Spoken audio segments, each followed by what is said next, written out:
everybody, and happy Tuesday. I am so glad you're back again to join me for another edition of Weird Bible Stories with Pastor Pam. Today we are going to look at a couple of verses that are sprinkled throughout the Bible that mention one of my favorite animals and the national animal of Scotland. You can look that up. Unicorns. But wait, Pastor Pam, I have read the whole Bible and it does not mention unicorns.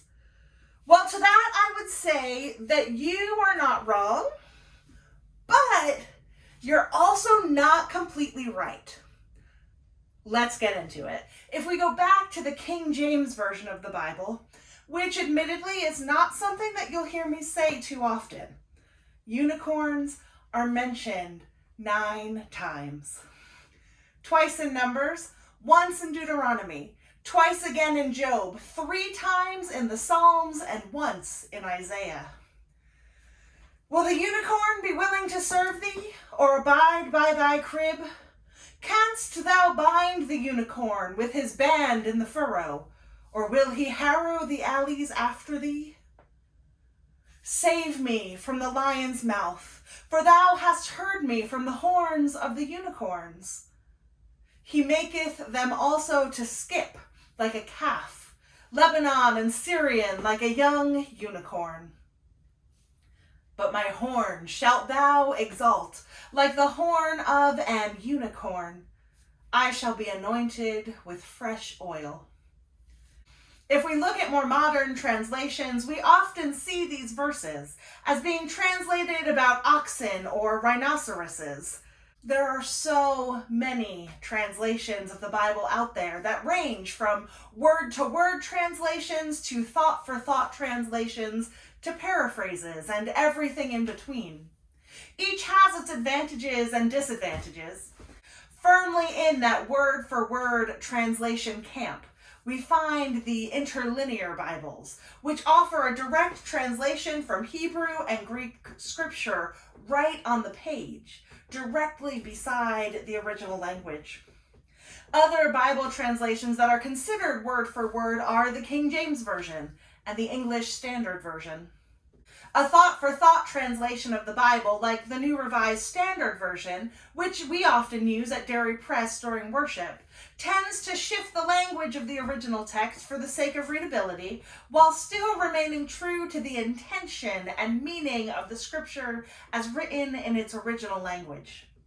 Rather than take it one word at a time, thought-for-thought translations of the Bible look at the bigger picture of a sentence or phrase and do their best to translate it as an easily understood unit. Other thought-for-thought translations include the New International Version, the NIV, and the Common English Bible. Finally, we come to paraphrases. One of the most well-known paraphrase translations is The Message. The Message takes the original language and translates them in such a way that the words mimic the tones and rhythm of spoken American English.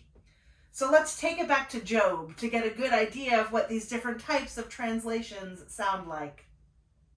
From the King James Version, will the unicorn be willing to serve thee, or abide by thy crib?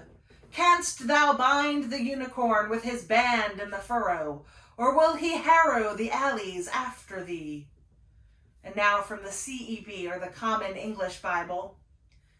Will the wild ox agree to be your slave, or will it spend the night in your crib? Can you bind it with a rope to a plowed row? Will it plow the valley behind you? And now finally from the Message. Will the wild buffalo condescend to serve you, volunteer to spend the night in your barn? Can you imagine hitching your plow to a buffalo and getting him to till your fields? In these, we can hear the difference among the different types of biblical translations. Is one better than another? Well, it depends on what you're looking for. If you want a scholarly translation that's on the easier reading side, you'd probably go for a thought-for-thought translation. If you're hoping to dig into the original language, that's when you choose a word-for-word translation, or if you're familiar with biblical Hebrew and Greek, perhaps an interlinear translation. And if you're looking to read or tell the story, a paraphrase might be right for you.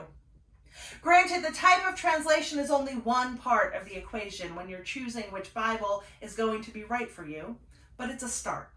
And some of them have unicorns. Thanks for joining me again this week. I'll see you all next week for another weird Bible story.